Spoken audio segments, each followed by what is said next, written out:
School starts in a month. We go inside the classroom to see how new principals plan to keep our kids safe.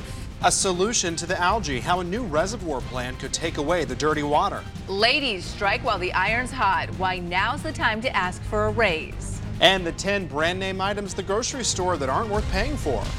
Today, prepare for the toxic algae killing our animals to only get worse. The Lake water releases start up in just hours.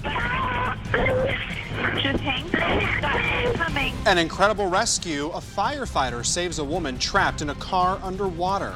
Put down the spoon. The salmonella recall now hitting a popular cereal. And back to school with Wink. Don't wait for the tax-free holiday. The deals that are better right now. How did this sweet baby girl end up in a canal? The investigation into Ava Perry's death. Today, where you can learn to survive an active shooter situation. A preview of the Democrats fighting for your vote in the Wink debate for governor. Plus the evidence that could pin Lois Reese to the murder of her husband and an innocent woman. And get the most out of your last few weeks of summer, how to create a vacation right in your own backyard. Frightening warning, don't eat oysters coming from the Gulf after a man contracts a bacterial infection and dies. Protecting your information and its reputation. The airport slams cybersecurity reports about its Wi-Fi. Shot for stealing. A Florida convenience store owner guns down a beer thief. And back to school with Wink, how to get your children back to a bedtime routine without a meltdown. This one went right over our house. Right over our house. And then there's a full-fledged tornado over there. Really incredible video there. The people of Iowa are recovering this morning after several tornadoes ripped through the state.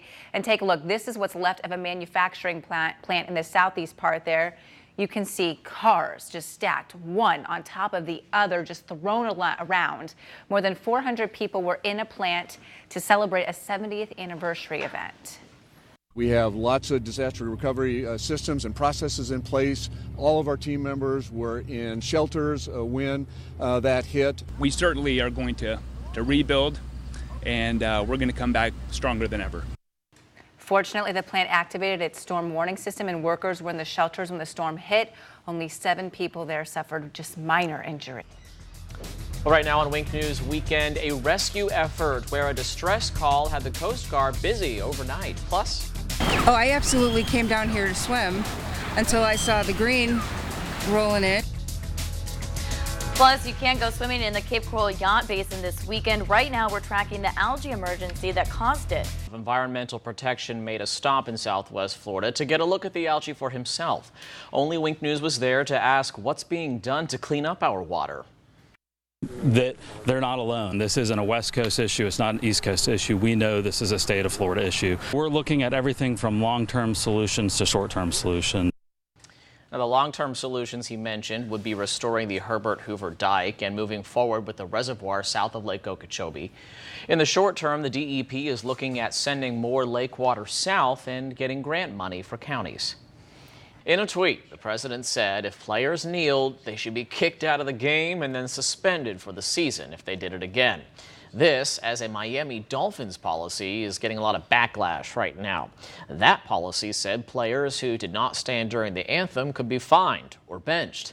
But it was leaked, and the NFL said no new rules relating to the anthem would be issued or enforced for several weeks. One of my worst nightmares, finding a snake in your toilet like this, a live snake. You may think it's not possible, but that's exactly what happened to a man in Virginia. He'd opened the toilet and found this snake just hanging out there. The man was so shocked he didn't know what to do, so he called his roommate over, and together they got an idea about how to get it out. They actually ended up using a fishing pole. I tie a little noose, got the line around its head, and I started tightening it up, and I said, I think I got it. And they did get it. When animal control arrived, they realized the snake must have been someone's pet that slithered out and into the home. The snake's owner actually saw a post on Facebook and recognized the snake, and now it is on its way home. Good reason to always check. Yeah, before you sit down. Oh my gosh. Can you imagine? No, I couldn't. I don't know what I would do. What would you guys do? I'm gonna have nightmares now. I think I'd be really confused and just like, flush it real quick. I'm calling you to come over to take care of it. Oh, what? No, I'd be like, shut the lid. I'm not doing anything. Sorry, I'm no help. All right.